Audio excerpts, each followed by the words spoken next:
welcome. All right. Got a headache. Don't clap too loud. I've got a headache, right?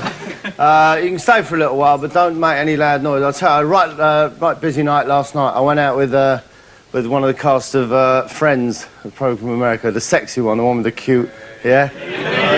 I don't remember his name. He's the one that goes out with the sister. We had a fantastic night. Anyway, we went to Fatty Arbuckle's, a big restaurant, fast food restaurant in Fatty Arbuckle called Fatty Arbuckle's, which is a strange thing to name a restaurant after a convicted rapist, but there you go, anyway. I've got to show you this. Look, I've got to show you this. I've come up with a brilliant idea. You know, I'm involved in medical research an awful lot. Well, I've got a mate who does a lot of operations on old people's stomachs and intestines, and he'd go in and he'll rip stuff out, and he's never sure what to do with it. So I've come up with this, look. Nutty flavoured colon. That's fantastic, that. Hey, no, waste not, want not. That's the name of the game. And this other fantastic stuff that I've got, look, in here, in this cupboard now. You know I have trouble with Welsh people, right?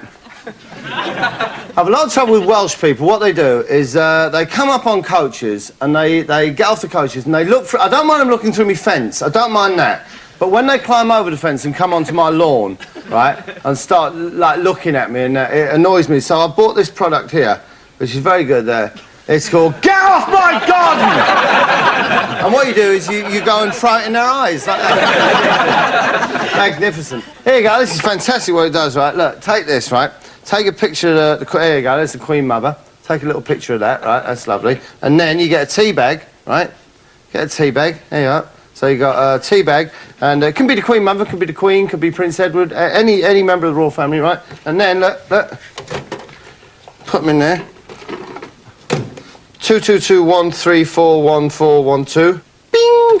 And there you go. That's absolutely fantastic. Royal tea biscuits. That's fantastic, that is. Magnificent. You bought any videos? You bought the video of my film yet? You've probably seen it. There was a film called With Nail and I, right? But I made the sequel to that, which you can see there. There's a still from it, right? That's With Nail and Me. There you go. That's a very, very good film. You would have enjoyed that. And I was going to say you should buy this book, right? A copy of this book, but you won't be able to because it's sold out. I promise you, by the time you hear me say this, they'll be gone. I got a copy, I got them advanced because I get them from America because all my friends live in America, right? Well, none of them live in this country anyway. But if you do get a chance, try and get it because I think it is the new biggest bestseller. Never mind about John Grisham, never mind any of that stuff. That's what everyone's going to want to get their hands on. Look at that. Knitting with dog hair. That is absolutely fantastic. Well, this suit. Made from a dead Labrador. Absolutely fantastic. Anyway, listen, I'll spend a little bit of time with you. Kind of too long. Obviously, this time normally I would be out and about.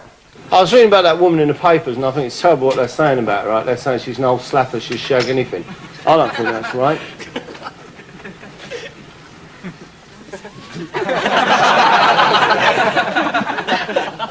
Whoa, she'll get the hump if she sees that. Okay, I'll finish with her anyway. Here's one of them television programmes that I make. This one was just a little bit I had to use in evidence because it was, I had to prosecute someone under the Trade Descriptions Act. Suddenly, another ice cream van roars up. I had to prosecute this bloke who runs the ice cream van, right? I didn't mind Apollo 16, all right? Obviously, it's not a space rocket that he's in. I don't mind that. But it says there, super soft. Super soft, right? Now, if you're called Mr. Super Soft, then that's how you should act, isn't it? Like Mr. Soft. The driver is the father of the man under arrest.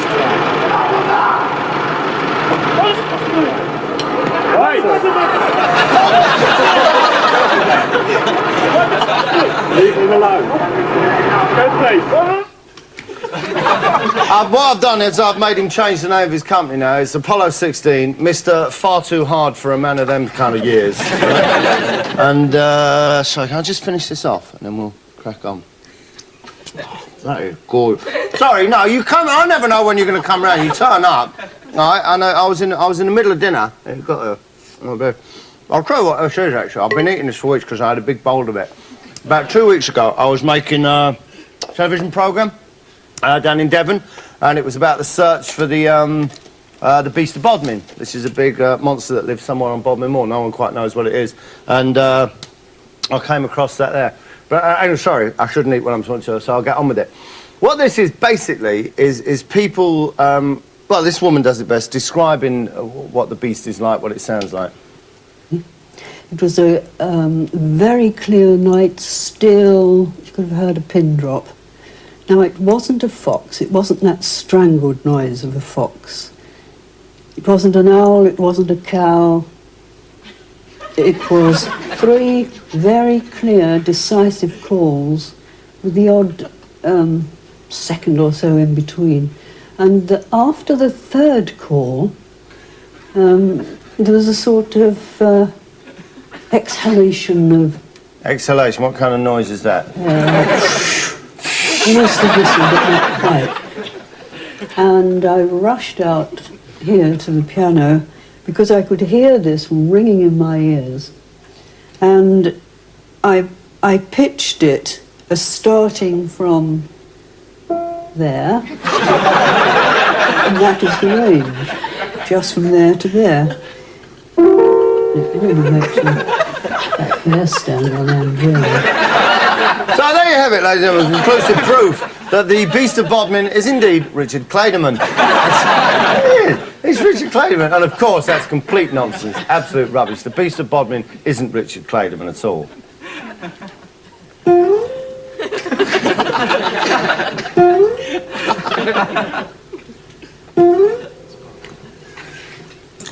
That's probably the sound that the big cat makes at night.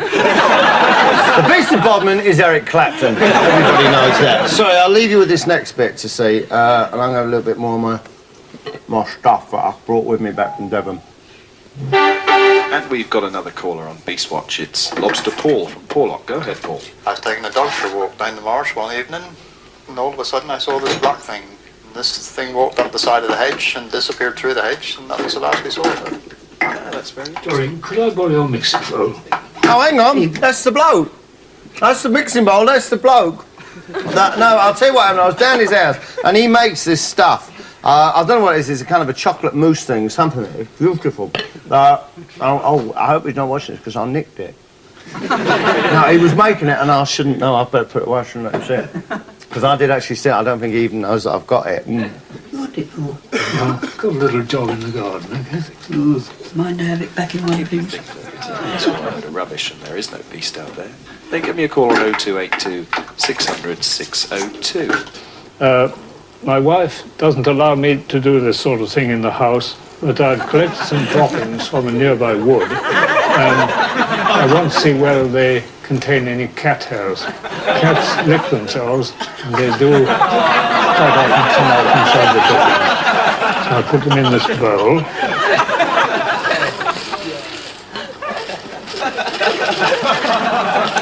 I'm pouring hot water over these droppings to soften them so that I can get the hard parts out.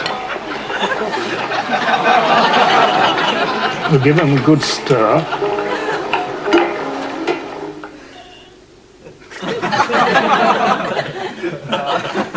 I don't know, it tastes nice anyway. I'll tell you what. I'll tell you one thing about him, right? What do you think? I know a lot of young guys watch this, right? Because you're kind of hip. That bloke there. You think, I bet he never pulls. I bet he never has any success with women. Don't matter what you look like. Don't matter what the colour of your hair is. Don't matter how old you are, right? If you've got the gift of the gab, right, you can pull any bird you want. If you know the kind of things to say to them to get them chicks going, you're in. And this man is the master. He is the silver-tongued cavalier. Hello, Jackie. Oh, Nigel here. Do you want to come and see a sheep cull? I thought you would. That's me, that's what I'm like. Hello, Kylie. Would you like to come and see a dog being run over? I thought you would.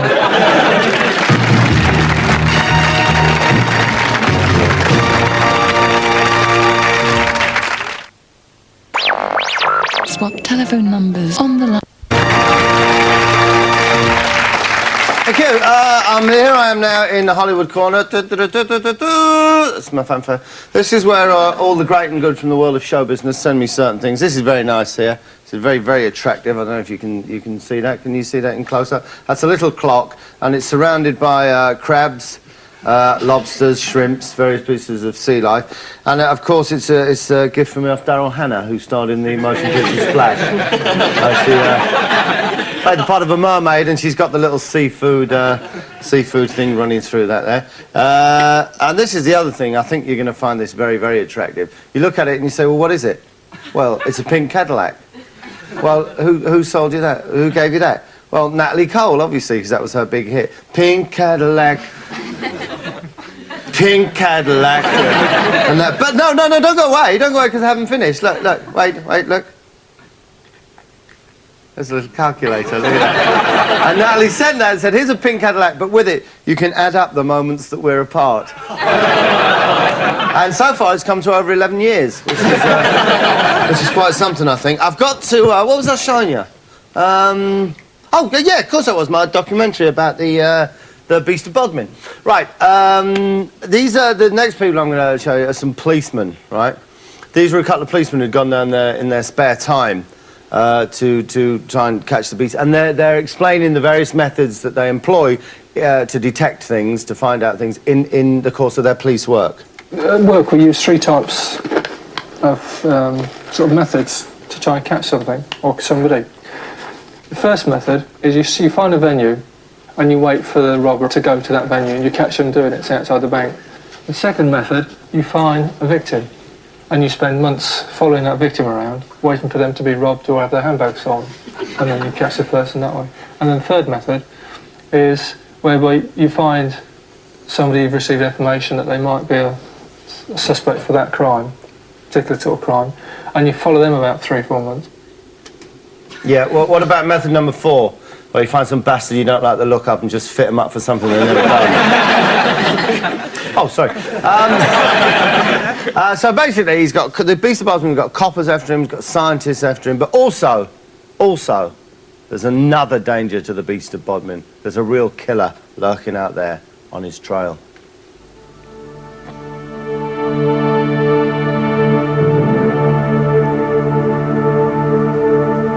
I'm a slaughterman by trade. I get all the way around the southwest where this beast has been marauding or moving around.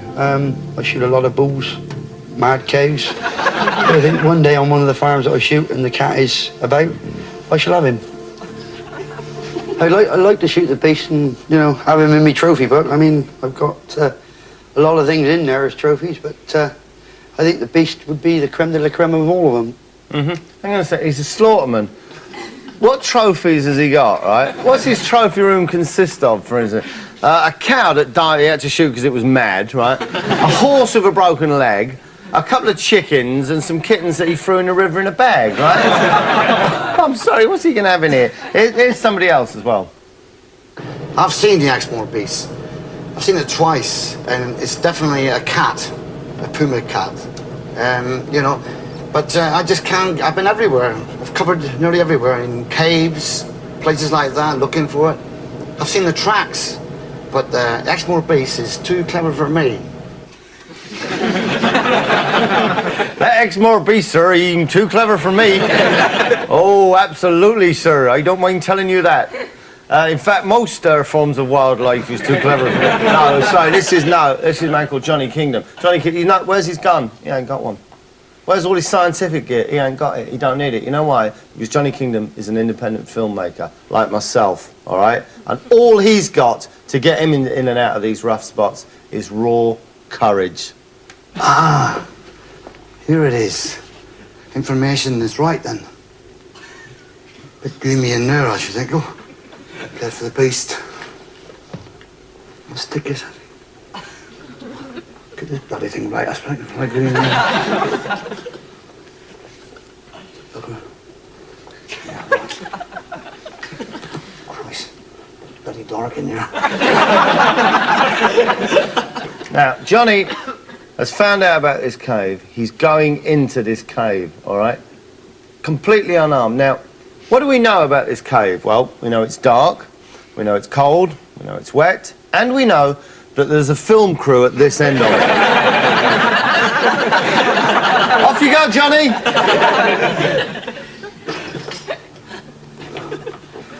Ideal place for the beast. I've got tracks around here, and it could be a fox, that's too small. Could be a fox, or it could just be a researcher who's walked down the tunnel. There's one very big one, man. That's the director. Very weird in there, cool, it's quiet. Very cool. We're a bit surprised that the Exmoor beast hasn't been in here. Yeah. I don't like it in here at all, man. It gives me the willies. No, they're all standing there with padded jackets and clipboards saying, don't be frightened, Johnny, we're here. Very odd. Some more tracks down there, too. Yeah. Yeah, definitely tracks there. Yeah, that track there, that's it's called a dolly. They run it along and they pull the camera along on it like that. It's nothing for you to worry about at all, Johnny. I ain't going much further. I'm a bit scared. I think I want to get out of here. Johnny, we're all here. There's nothing to be frightened of. Johnny! Johnny! Don't like it at all, mate. Wimp. Fantastic. I just want to go back to Nigel for a second. Remember Nigel? Hello. Want to come to a sheep kill. Just in case you guys out there think all you need to do is have the patter to put. Well, okay, the patter gets the gals, but to keep them, you have to know how to show a lady a damn fine time. Oh, it isn't far, is it now? It's all uphill, isn't it? Hello. Dotty. Oh, that looks a bit like dog there. Yeah. There's two lots. This looks interesting. That's quite different. The rounded end. Yeah. Now look at these on the way back. Good idea. Yeah. You see, you got to keep them girls waiting. There's a little bit more of the programme, anyway, that I made. I was walking with Bess, my dog, early one morning, coming back with two friends, and... Sorry, I need to tell you, this is a woman called Vera Maneri, who's going to tell us about her experiences when she came across the beast. I'll let you into a little trick now of making these films. She wasn't the first person I used. I did use somebody else first, but the problem with having people appear on these television programmes is you have to have people, you know, who can do the job, who can get across what it is you're trying to get them to say. Some people are not quite up to it, some people are a bit dull, some people aren't naturally artistic. Here's the woman that I used first. All right, just don't be nervous, just, right. But give it plenty. Right. Do you know what I mean? We want to hear what you're telling us. Okay. Okay, in action.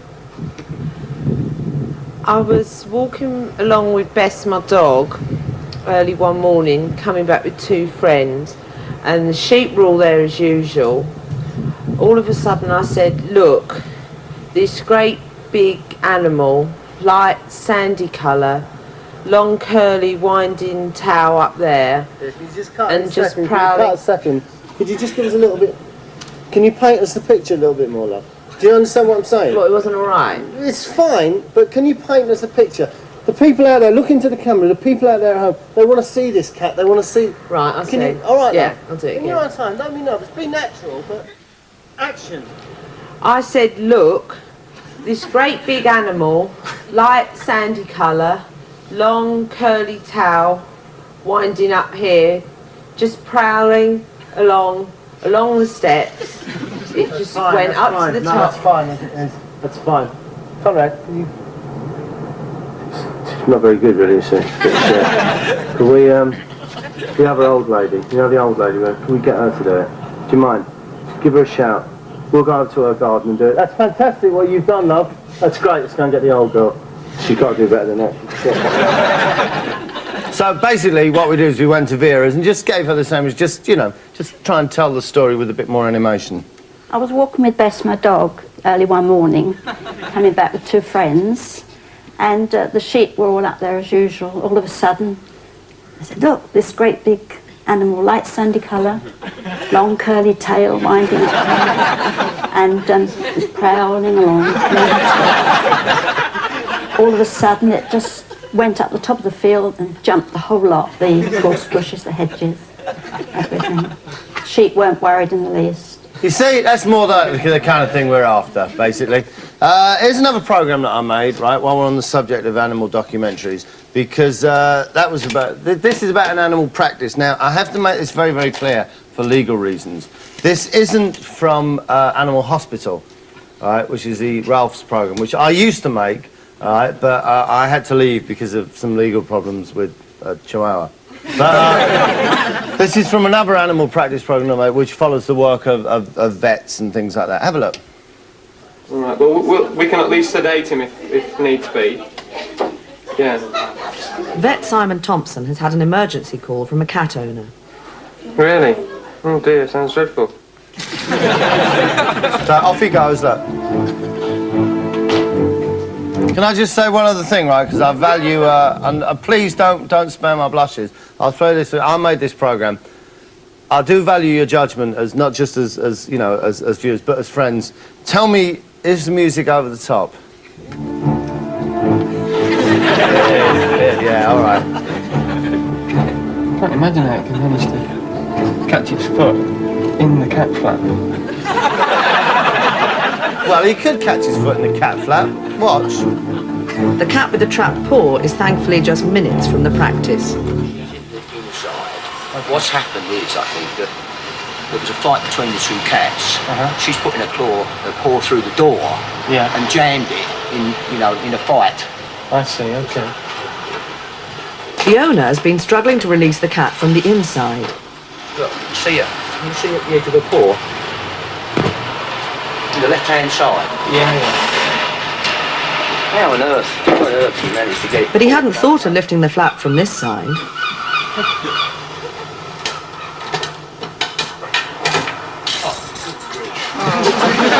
Just going to get the cat and have a look at it. Don't believe it. I mean, you can see that. That's fantastic. This side it would have been safer, you know, but it's difficult to know in the circumstances. It's difficult to know what? How a cat flap works. Well, let's just catch the cat and have a little bit of an Well, let me go in first. Okay, see if you can catch. Let me go in first, because I can't handle opening the door and then you coming in. And all a bit complicated for me, sir. That beast of Bodmin, he's too clever for me. Yeah. Well, that was medically challenging, wasn't it?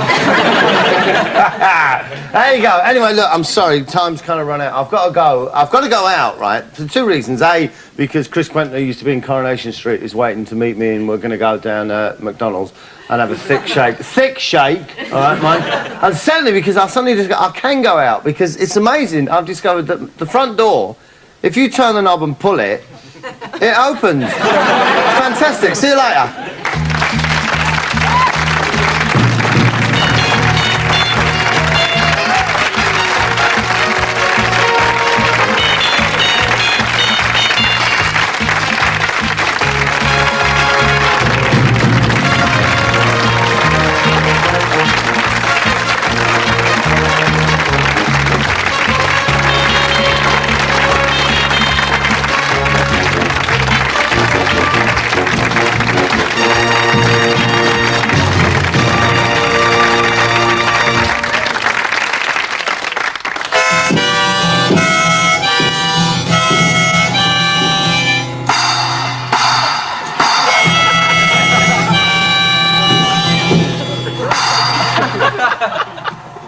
And that's roughly the sound that the big cat makes.